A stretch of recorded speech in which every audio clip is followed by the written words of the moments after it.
Hello, my name is Matthew Ellis, and I am a freshman geology student here at West Virginia University.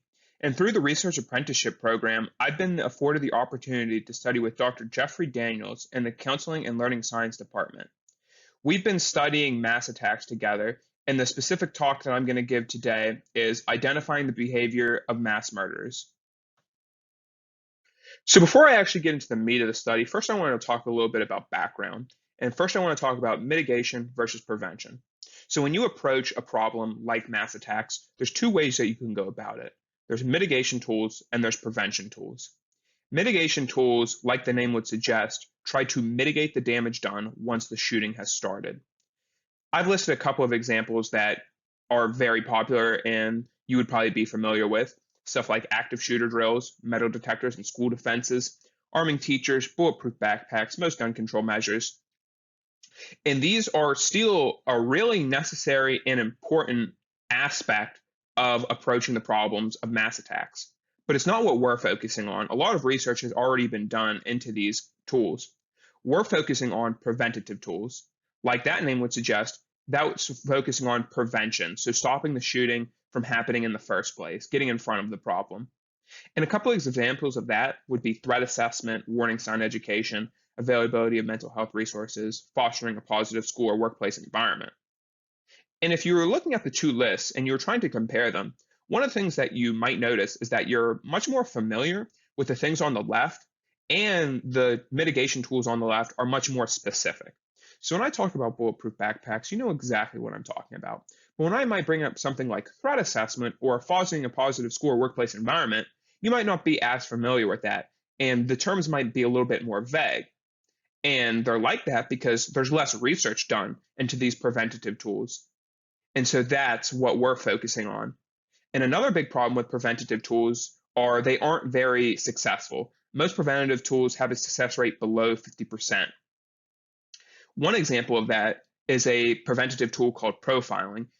You might be familiar with profiling. It's very popular in the media and popular culture. Profiling is trying to put behaviors on someone because of their demographics. And I want to use profiling as an example, real quick, of why the preventative tools that we have right now aren't good enough and why we need stuff like the studies that we're doing to make these preventative tools better. So, right here, I have 8 images of people that we have studied in our research. And I'd actually like to challenge the watcher right here to look at these 8 images and see if you can thread a common theme throughout all 8 of these people. And when you look here, you have men and women, you have young and old, as in their age, but also in the time frame. So you also have black and white photos here. You have what look like more recent photos, and really just a hodgepodge of different people. So I'd really like to challenge the watcher to see if they can find a common thread. And now, under each picture, I've added the death toll of each person's respective mass attack.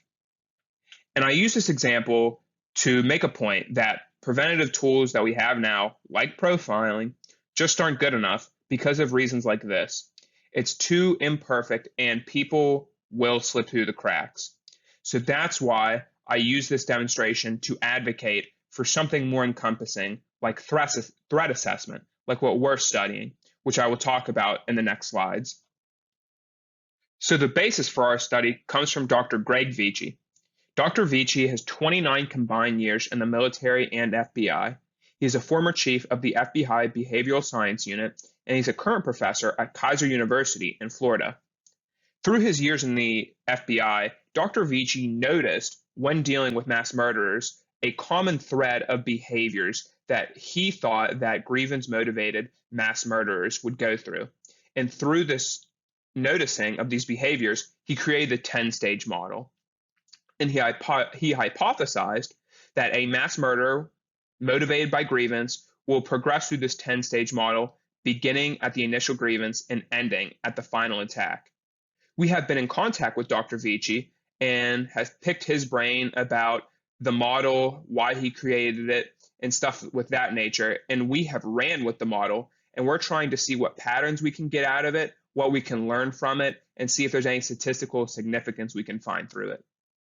And so finally, we've come to the development of a fatal grievance and the 10-stage process. So you can read these two graphs left to right.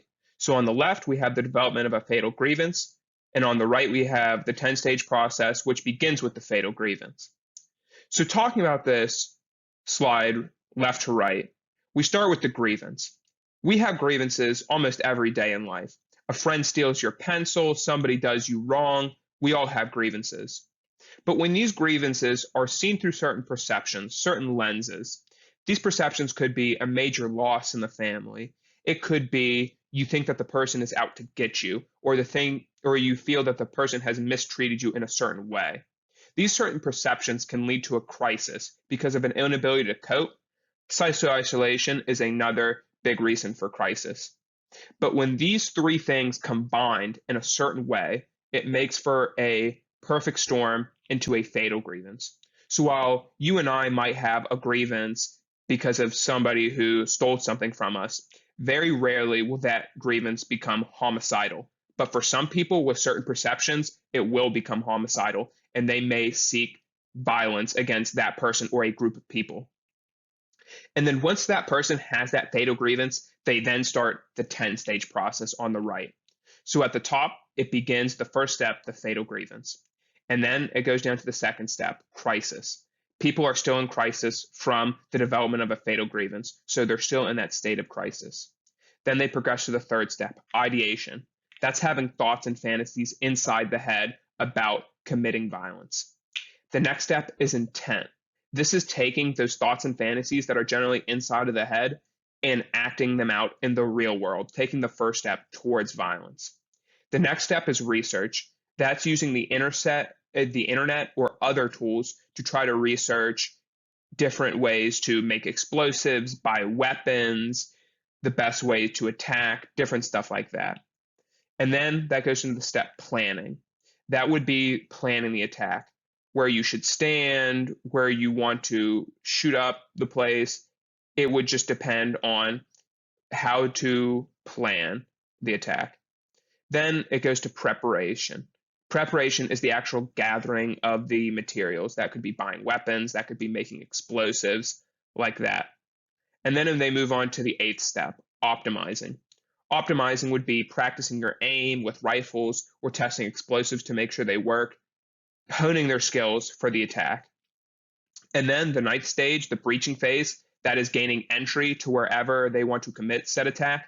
And then finally, it ends with the 10th stage, the attack. So now I want to talk a little bit about our methodology. What did we do?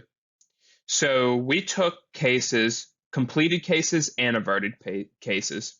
We took completed cases from Wikipedia articles with news sources, and we took averted school shootings from the Police Foundation database.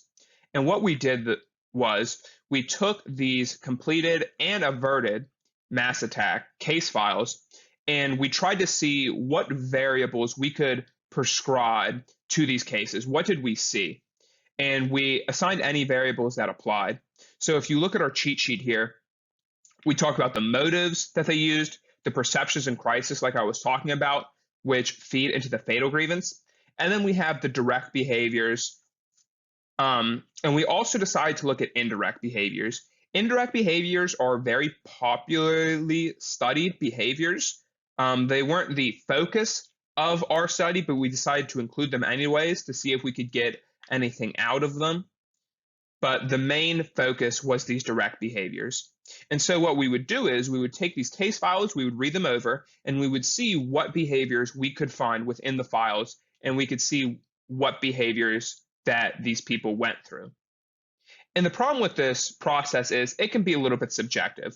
What you read, I might say that's evidence of ideation. You might disagree with me. So to make the process more objective, a team of people went through these cases and prescribed these numbers. That team included me, my professor, Dr. Vici, and another professor at a different university. And we all went through these cases and prescribed what we thought. And then we got together, looked at what differences we had, hashed it out, and finally created a master rating list of what we thought ratings were appropriate. And then once all this data was completed and brought together, we ran analyses on this data to see what kind of patterns we could get out of it and what things we noticed through it.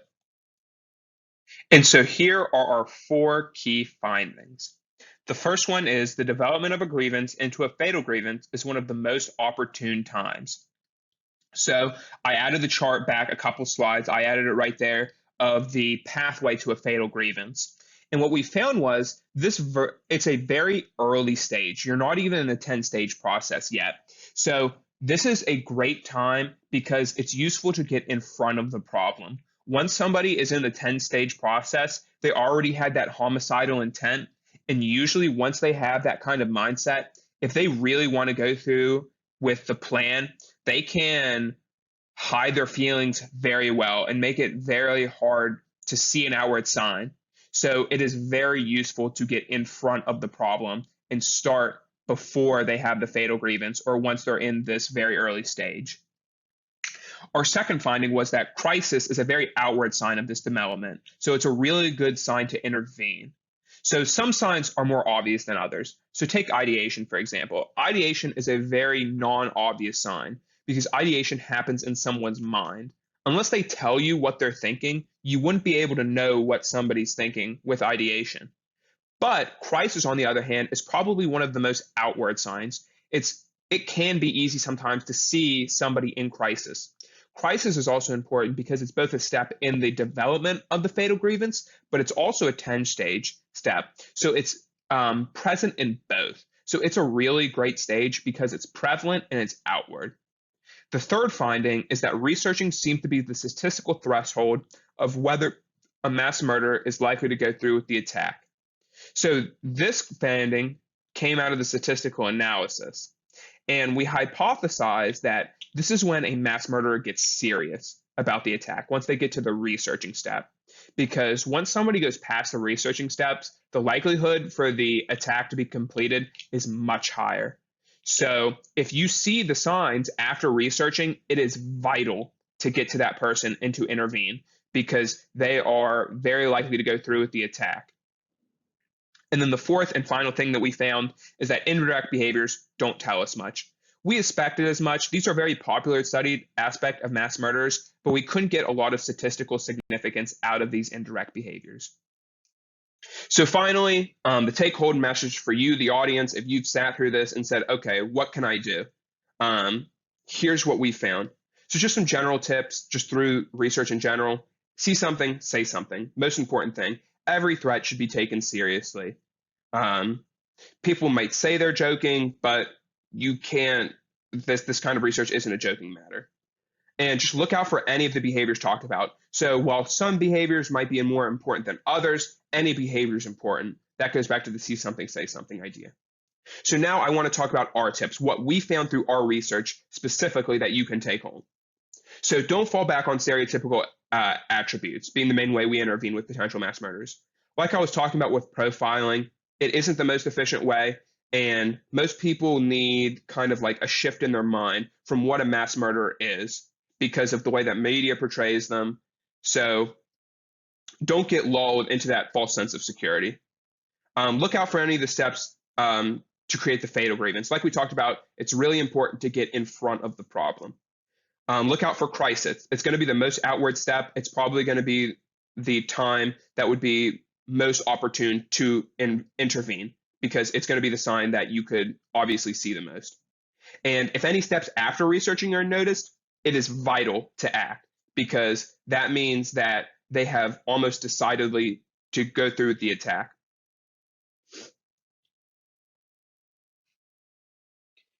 And that's the end of my presentation. I'd like to thank you for watching the entire way through. And I'd also like to implore the watcher as a final message to maybe use some of the tips that you learned today to perhaps stop a mass attack. Thank you.